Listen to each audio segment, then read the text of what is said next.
Hello, everyone, and welcome to the Green 19 podcast. I'm Dominique Yates. I'm joined by Ryan Wood and Tom Silverstein. Another big victory for the Packers, 28-21 over rival Chicago Bears. Right now, the Packers are at the top of the NFC North after this victory in the frozen tundra of Lambeau Field. And, it's one of those games where the Packers just found a way to get it done. Executed when they needed to, offensively and defensively, and again, walking out of Lambeau with a victory. So I'll let you guys just get your initial thoughts before we break it all down. Ryan, you can go ahead and start us off. I am rather, and I'll die on this hill, apoplectic that Ben Johnson put the ball in the air on 4th and 1. This is not revisionist history. All right, this is not hindsight being 2020. This is the NFC North. It's Lambeau Field in December. Might as well be January. It's cold. It's cold as hell. It got way too early to get this cold. And in this division, physicality wins big games late in the season. The Packers' run defense was clearly suffering without Devontae Wyatt late in that game. I understand that on 3rd and 1, Kingsley Enagbare made a play. He crashed the line of scrimmage hard, stuffed their running back for no gain. And maybe that spooked Ben Johnson. But before that play, before that stuff, the Packers had allowed 90 yards in the second half on 18 carries. That's 5 yards per carry. The Bears were leaning on them, and Ben Johnson got too cute. And to me, what makes it really interesting is what the Packers do.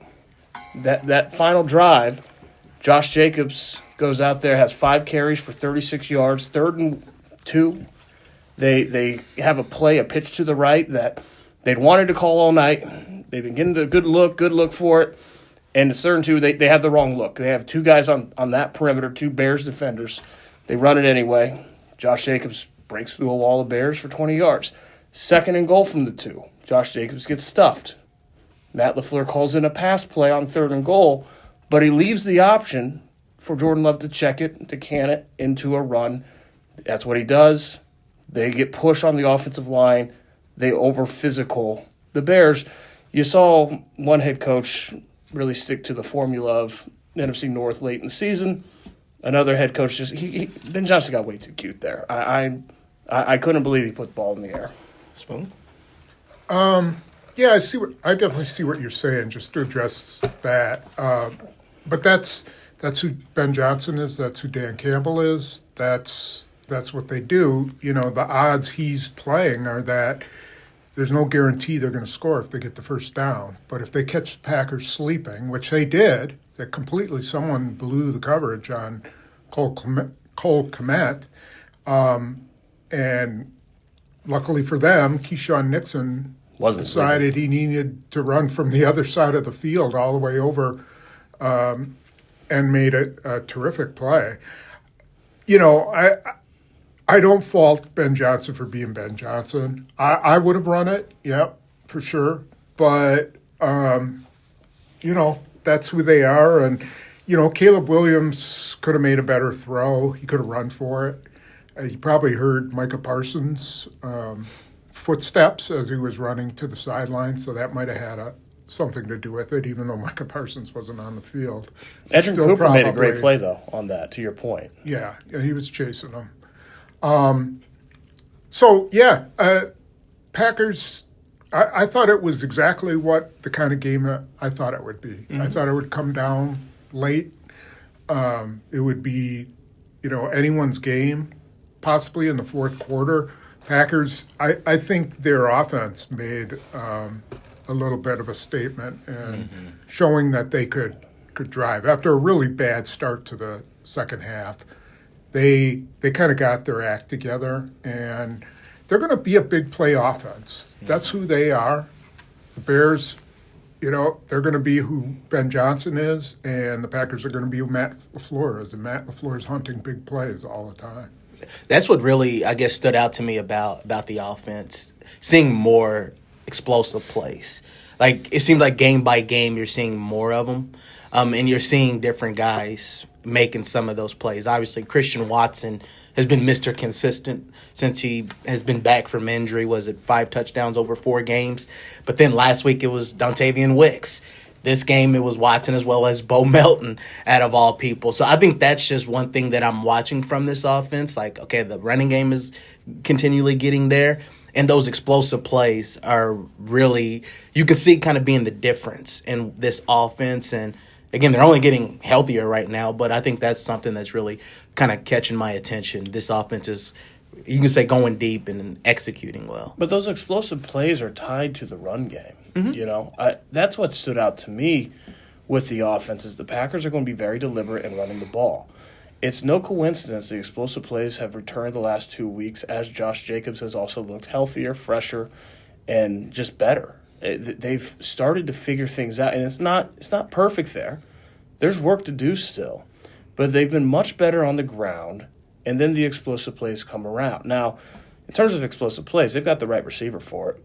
I mean, the word should be out in the NFL. Do not single cover in man Christian Watson. Yeah. Do not leave one safety deep in single man coverage against Christian Watson. He will kill you. 5 touchdowns in this past 4 games. He is wide receiver 1. That second touchdown tonight looked like carbon copy to Philadelphia 2022. I mean, his speed is exactly what it was before the torn ACL, and I got to be honest, I did not see that coming. Yeah, again, it's just intriguing with the offense, but also Christian Watson and Spoon. I guess it's something to think about his story. The last time he faced the Bears, he was carted off the field with a torn ACL. This game, 2 touchdowns, the game ball, and again, he was as good as anyone you could say on the field. Just, what did you make of Christian Watson and how he's playing? Well, you can't cover him with Amik Robertson one-on-one. You can't cover him with Gardner Johnson one-on-one. If there's anything that opponents are learning is that, he's back and you can't put an average corner on him and expect that corner to win in man coverage. So I think that's something the Packers have to now work off of because teams are going to be leery. Denver's got a really good defense and they might be able to cover him. They might be able to put Surtain on him. And take him out of the game. But, if they're going to get those opportunities, they got to take them. They got to trust him and trust that he can make big plays. And I thought that's what they did. I don't know how much man they're going to face in the future, but if they do, I think they're a really good team against man coverage. You know how they work off of that. One game back, you can already see the value of Jaden Reed. Mm-hmm. He's the receiver that keeps him on schedule down in distance, and he does it in multiple ways. His versatility, he can work the underneath stuff, and then he can hit you with a jet sweep, and when you don't expect it, and get 11 yards out of it. And to have a guy like that and a game breaker, a highlight maker like Christian Watson in tandem, that's really big for this offense. Spoon, just thoughts on Reed and the small sample size with him just getting back in the mix. Yeah, he looked solid to me. Looked like he probably could have played more than he did. I'm sure he probably felt like he could. But, it's like, what do they have to do to get everybody healthy? So LaFleur said afterwards that Wicks's ankle is really bothering him, and so he wasn't a factor. And then Golden isn't quite right either. So it's really helpful that they got Reed back, but they shouldn't have to rely on Bo Melton. They need to get everybody healthy, and I don't know if that means sitting Wicks for a little bit, but they need him to be part of that offense too, and Golden too. Yeah, Golden, he adds something as well. So whatever they have to do to get healthy, they need to do that, especially as they get closer to the playoffs. Yeah, Ryan, what were your thoughts on Melton? And you can say the corner or the receiver turned corner turned part-time receiver. I mean, I don't even know if the Bears defense expected the ball to go to him. No, clearly they did. Especially the way that they were playing off of him. Just thoughts on that and just his play. What I found interesting was actually the whole sequence at the end of the first half that transpired, right? So Caleb Williams on third down, I think it was 3rd and goal, but they were inside the red zone. He has a 1-yard pass. Matt LaFleur has 3 timeouts left, and he lets the clock run, right? All the way down to 114. Could have had it with like 150, all the way down to 114. And then when the offense goes on the field, their first play is a little handoff to Josh Jacobs, and he lets the clock run. It was very clear Matt LaFleur's playing for a field goal with the idea that he did not want the Bears to touch the football again in that half, knowing that the Packers were going to get the ball to start the third quarter.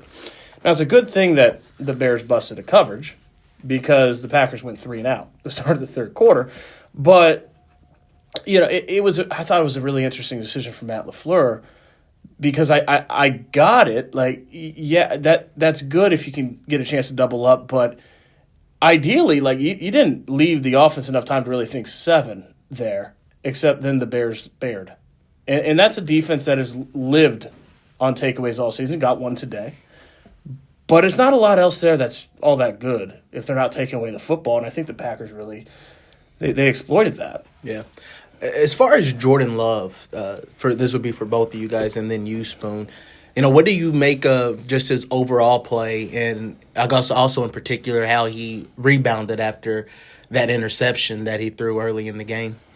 Yeah, he's playing good ball. He got a little bit lucky by floating the ball. Like today was his lob game or something, yes. And you really would like to see him, especially on that ball to Watson, to just step forward and rip it.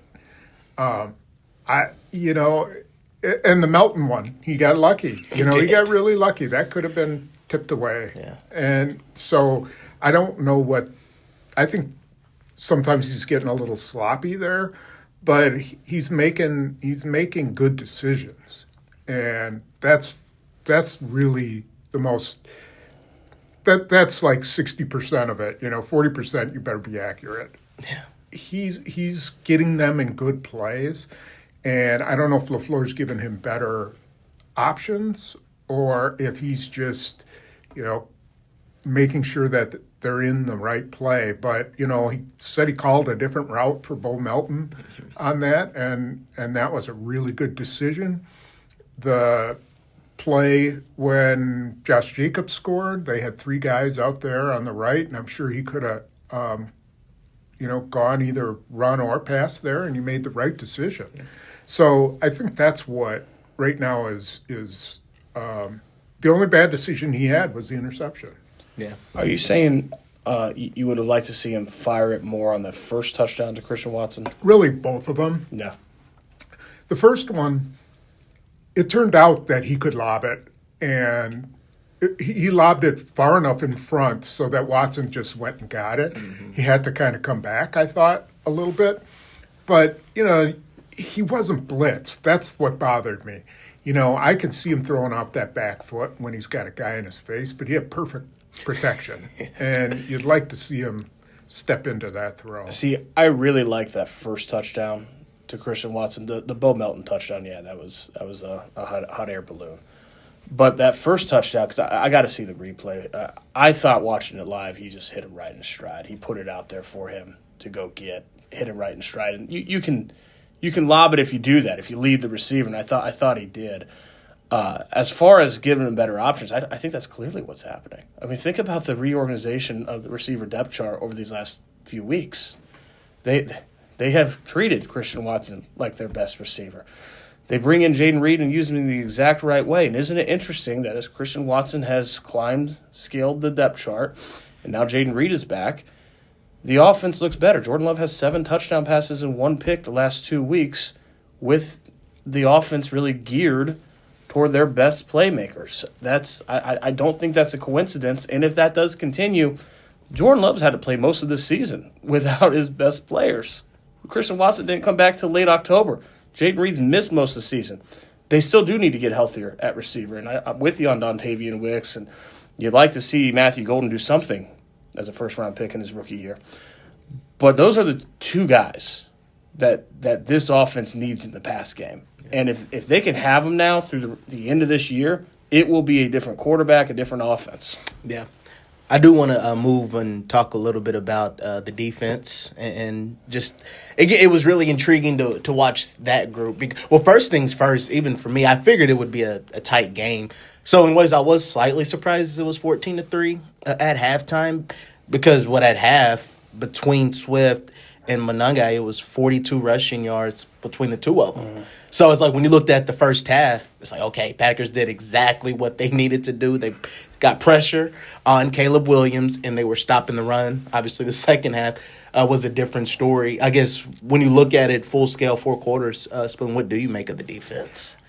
They had their moments, and then they had bad moments. Yeah.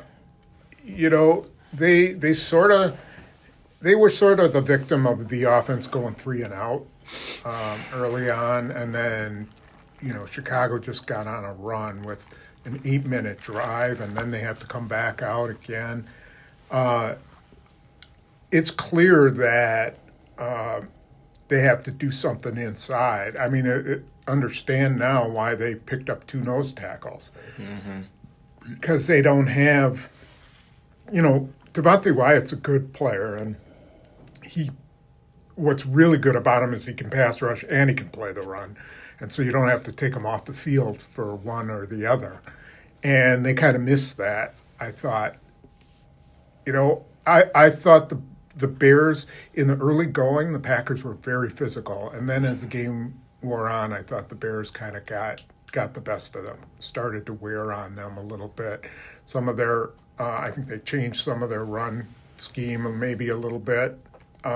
And then they kept the Packers at bay with their bootlegs. They kept running those bootlegs, and it really kind of crossed up their run game, their run defense. So they got to find the right combination of guys to play in the middle. I thought it was interesting that Nazir Stackhouse was inactive, and they went with Jordan Riley instead.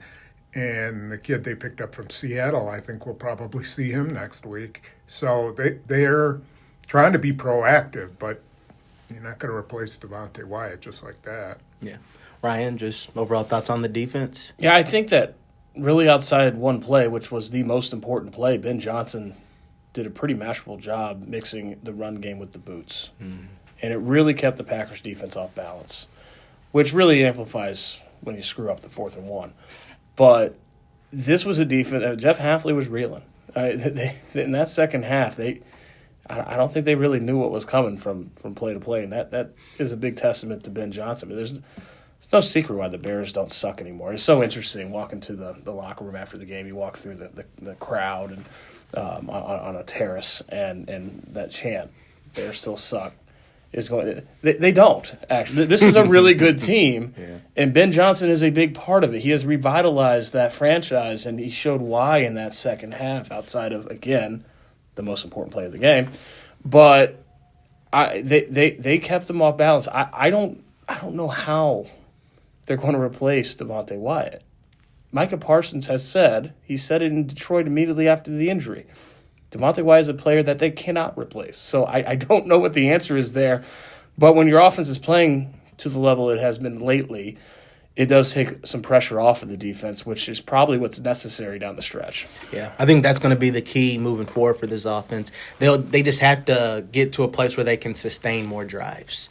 And finish them. You can't, like we kind of alluded to, keeping the defense on the field that much, especially when you're thin, like with Devontae Wyatt, because pretty much every Bears score came after a 3-and-out. It was like a quick 3-and-out. The Bears would get the ball and put together some big drives. So, again, that's something that's going to be crucial. The thing is, and Spoon, you can speak a lot more on it because you wrote about it, but at the end of the day, this defense still does have Micah Parsons.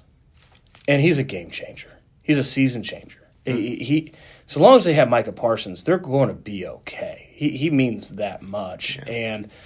And Spoon, he had something pretty interesting to tell Caleb Williams between plays tonight. Yeah, I mean, he just I saw it on the TV replay that he went up to him and basically said, "You can't run away from me," and he's right. That was the one guy Caleb Williams could not get around the corner against. There were a couple other times, like Rashawn Gary got him to throw a ball away. Anik Bari was after him. But when Micah Parsons was chasing him in one-on-one with no blockers, he had to get rid of it. Mm-hmm. And that's the beauty of him. And he ran over Jonah Jackson twice, and one of them, he not only took out Jonah Jackson, he took out Darnell Wright, and that left Kingsley Enagbari just standing there to sack Williams. I mean, he took two guys. He took the whole right side of their offensive line out of the game, or out of that play. So, yeah, he's big. I don't know what they would do without him. I don't know if there's something they can do to use him in the run game. I don't think you really want to put him in the middle much as a linebacker. I just think it's too much. They're playing him a crap load of snaps. Yeah. I mean, I don't know how many snaps he sat out in that game. I don't know how he manages that. So that you're right. They do have Micah Parsons, but boy, they got to get something going in the middle. I think the key is going to be Carl Brooks. I think that's going to be it's going to weigh a lot on Carl Brooks, whether he can be something like that. I thought he had a decent game. Mm-hmm. Yeah, he had moments. I think about, the tackle for loss. I think that was in the first. I think that was where they were able to hold him to a field goal in the first half. It's like that was Carl Brooks, the TFL that he made. It was just a crucial play in that moment throughout the game. And I will say this thing in the Parsons. I think he said after the game, it was like annoying chasing Caleb Williams around. And I mean, he is a bit of a magician. The other thing Micah Parsons said after the game, he said 17 unanswered points, not good enough. Right. And it's not just the presence he has on the field. I think that when you have a guy in your defense that plays at the level he does and plays all the time, to your point, he holds everyone around him to such a higher standard, and you can sense that. This has been an even better Packers defense than a year ago, and I do think that type of relentless pursuit, not just toward the quarterback, but toward expectation, I think that's big for that defense as well. Yeah, so like I said, it's not an easy assignment chasing around Caleb Williams because you think he might be running, and then there are a couple of plays where he just stopped, set his feet, and just made a nice play on the run. Like Xavier McKinney said, he can throw dimes on the run. He can throw dimes from the pocket. Yeah. Now, he's got a 58% completion percentage, which kind of is contrary to the way this guy can put the ball on people. But it just tells you, I think, that he's young and there's still more out there for him. But I first noticed how fast he was in that Philly game. There was a run he had, and I was like, holy moly, I didn't know this guy was fast. Yeah. He's big. Did you really say moly? You didn't say moly. No, I didn't. No. But thank you for not saying what you actually said. I don't want to have to edit that right now. And you could see it today. Oh, man, that guy can fly. He can. If only he could hit the easy ones. And he will. He's too talented not to. When he does, this Packers-Bears rivalry isn't going anywhere for a while. It is back. Not if he keeps playing like that. And I think he's only going to get better. He's got the right coach for him. When he starts hitting those bunnies, boy, they're going to be tough. Oh, yeah. It's literally, he'll make one throw that's just like, okay, that's big time. But then he'll follow it up with two throws that's like, okay, yep, you got some work to do here. But again, that's... And it's the classic, how do you hit that throw and miss those two? Yeah, very much. Like some of the, I forget the DB on the touchdown. What was it, Xavier McKinney or was it Keisean Nixon on the touchdown where he was all over him in that corner? Nixon. Yeah. And it went through his hand. Like, how do you, that throw was unbelievable. Yes, it unbelievable. Yes, on the was. run. Yes, on it the was. run. The catch was pretty darn good. Aaron Rodgers at his finest. That type of accuracy on the run, and then he misses the easy ones. Yeah. So I guess, again, that's the name of the game. That's what you get from Caleb Williams. But I guess you mentioned Keisean Nixon. I mean, intriguing for him. Again, they said so much about corners. You have to have short-term memory. It's because, you screw up a play, whatever, you got to get ready for the next one. And I guess that is the epitome for Keisean Nixon in this game. Had a couple of penalties that weren't great. Granted, yeah, they said he was getting grabbed by the throat, whatever. The second guy always gets caught. Mm-hmm. That is the thing when you talk about those penalties. The second guy always gets caught. But he rebounded, and, I mean, he sealed the deal with an interception. You know, Spoon, just thoughts on what Nixon, how he just kind of weathered the storm out there. Well, the one thing you'll always get out of him is he plays hard. He plays really hard. And for him to run all the way over from the left side to the right side to cover that is phenomenal. You know, that's just shows an awareness. He doesn't have any work to do, so he goes and finds work. And that's what you really like about him. The other stuff, you wish he was mature enough to shake off some of the other stuff and stop doing the trash talk. But if that's what gets him going, fine. You know, I never have a problem with guys who trash talk, only if it distracts from their game.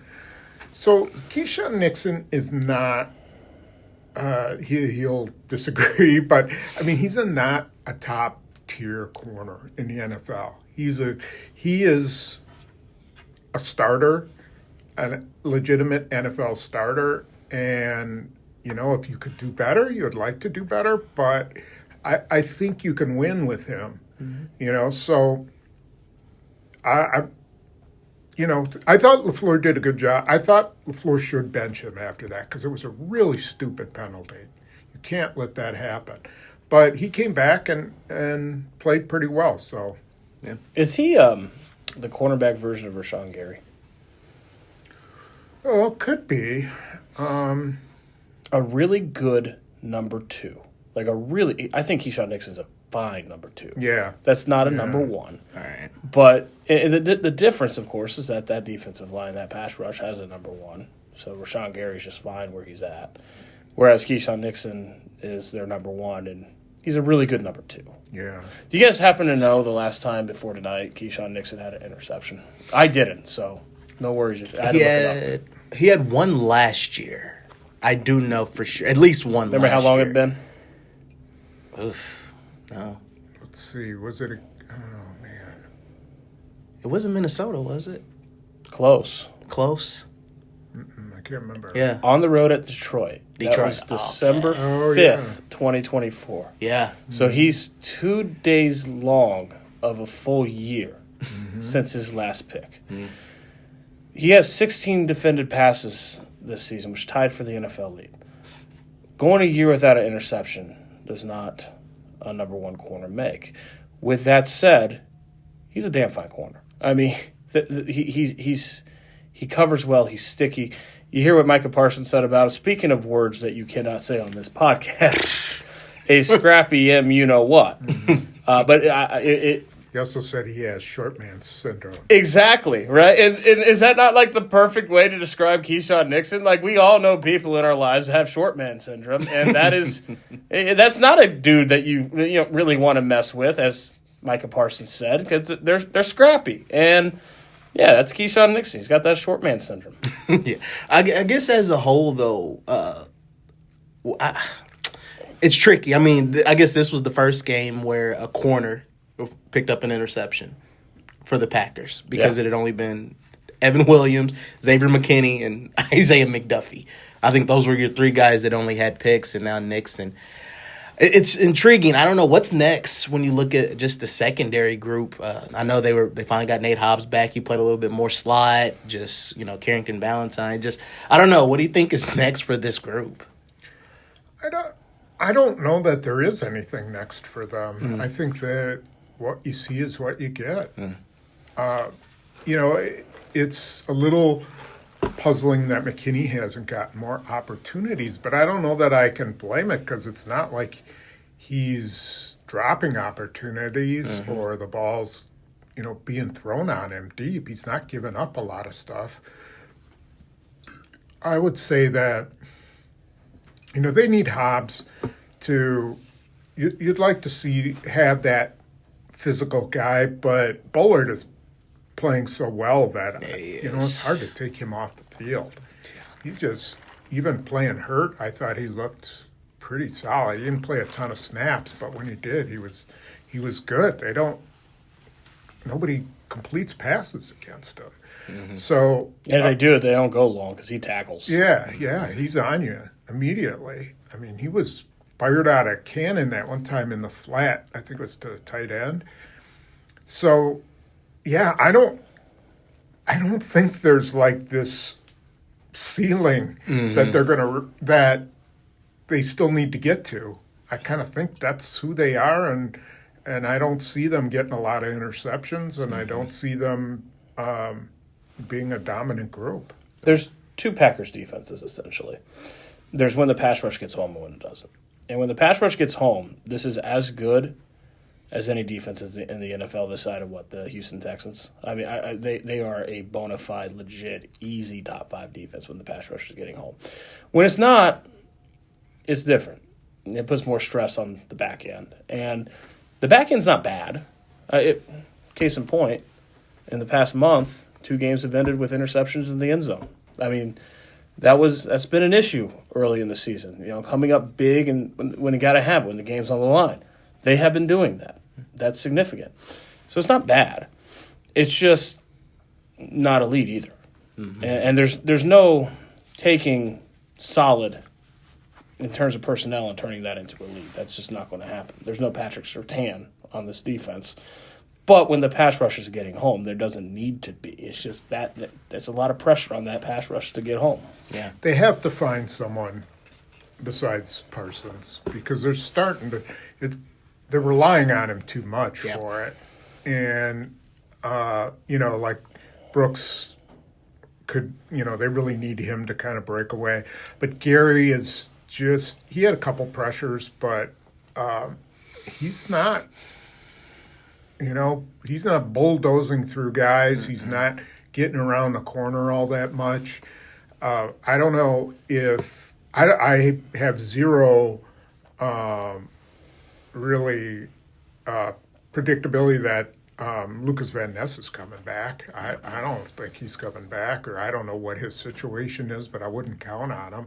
I think if they can find some sort of addition, whether it's Brenton Cox or it's even Colin Oliver, someone who can work off of Parsons or, offer a little bit more. Yeah. They need it. Yeah. If they don't, this season is coming down to, in the playoffs, what does this defense do against a veteran quarterback, whether that be Matthew Stafford, Sam Darnold, even Jalen Hurts? What do they do against a quarterback that's going to know you got to get rid of the ball? I mean, that's what it's coming down to. Yeah. Well, I mean, again, the play that stood out to me was the Enigbari sack. You talked about it, all the attention that Parsons got. Enigbari was able to get home. Like I said, if you can see that consistently from a Rashawn Gary, or if it's a Brenton Cox Jr. or even a young guy like a Barron Sorrell, just different guys that can have some success. Warren Brinson, can have some success. And like you said, take some of that pressure off Parsons. It'll just go a long way, and he won't have to overly exert every single snap. So maybe he's even has more fresh legs. Either that or Hafley has to be more aggressive. Mm-hmm. I thought he had some really nice blitzes in the first half. He did. And then he just pulled off. It's been a couple weeks now, too. Yeah. He blitzed Xavier McKinney off the edge in Detroit. He had Keisean Nixon blitz tonight. Both him and Valentine blitzed. He had a really nice Edrin Cooper blitz, one where he pulled Parsons out again. I think he's got to do more of that and stop. He gets a little safe sometimes, and I think that's not always good. I think sometimes you got to take chances. Yeah, I guess as we wrap up, I don't know what's special teams. What's going on? I don't know, the kickoffs. I guess that's the only thing that I'm not really sure of. And it's not like it's been a thing all season. Well, the Bears screwed it up tonight, too. They did. Well, yeah, also they were able to score at the half. But, yeah, McManus, he kicks out of bounds. I don't know if it's the kicking balls in the cold or if it's, they're trying so hard to put it in one spot that they're not leaving themselves much room for error. I don't know.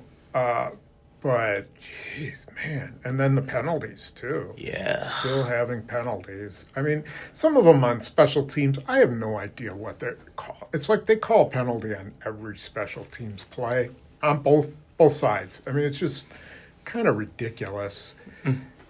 Still, the Packers commit them at a high rate, and you just expect it. It's like, okay, opening kickoff. Yep, there's going to be a penalty. You might as well start marching it off now. Or take a touchback, because then you don't have a penalty. Yeah, if you can. I guess in closing, as we put a ribbon and a button on this podcast and move forward and get your final thoughts and final words, mine is, hey, I think you kind of mentioned it earlier, Ryan, this could be the start of something pretty good with the Packers and Bears. So, yeah, the Matt LaFleur, Ben Johnson rivalry. Yeah. You might have a little Caleb Williams, Jordan Love. And all I can say, it was really intriguing after the game. The blow-by handshake with LaFleur and Johnson. The handshake, but you didn't see it? About it. Yeah. I was looking. As soon as the game was over, I'm like, where's LaFleur? I'm finding you. I had my phone right on him. Quick little blow-by. He's fist-pumping with the fans walking off the field. I don't think there's any love lost there. Just my opinion. I don't think there's any love lost there. It was a huge win, but it was also subdued in that locker room. Why? Because they know that in 2 weeks they're going to Chicago. Right? That's going to be a huge game. If they win in Chicago, oh boy, get your notebook ready. Yeah, because they might release the hounds in terms of quotables after that game. Now, on the big scale, taking a step back away from the rivalry, they've won 4 straight games. They're now 4-0 in the NFC North. That's the biggest part of the season right now to date. They were 1-5 last year. They're 4-0 in the NFC North. They have completely flipped the script in the division after an entire offseason of saying that they had to do it. They have done that. They've won 4 straight games. We've talked most of the season about how tightly packed the NFC is at the top, and that it's going to come down to which team gets hot. You want to be playing your best ball going in mid-December. It looks a lot like the Packers right now. They won 4 straight games their last 2 weeks against 2 very good opponents. I've actually got to think long and hard about who I'm going to pick next week. There's no reason why the Packers can't go into Denver and win. Now, I'm not saying I'm going to predict that. Denver's 11-2. They're very, very good. It is a tough place to play with the altitude. But there's no reason why they can't. They can beat anybody. This has the makings. It's becoming a very dangerous team in this conference, a team that is going to be somebody to contend with and is positioned itself 2 seed in the NFC right now to make that run. They're in position to do that, but they also need to finish, and they need to finish strong. They need to continue rolling with what they've been doing, but they're in a good spot. Final words and thoughts, Spoon? Yeah, they continue to do just what they need to do, just enough to get by. And, at some point, they need to start stepping on people's necks and finishing games instead of holding their breath at the end. That's what you'd like. Now, if that happens when the playoffs start, fine, then, you don't care. But they do need to continue to progress where they're winning these games a little more handily.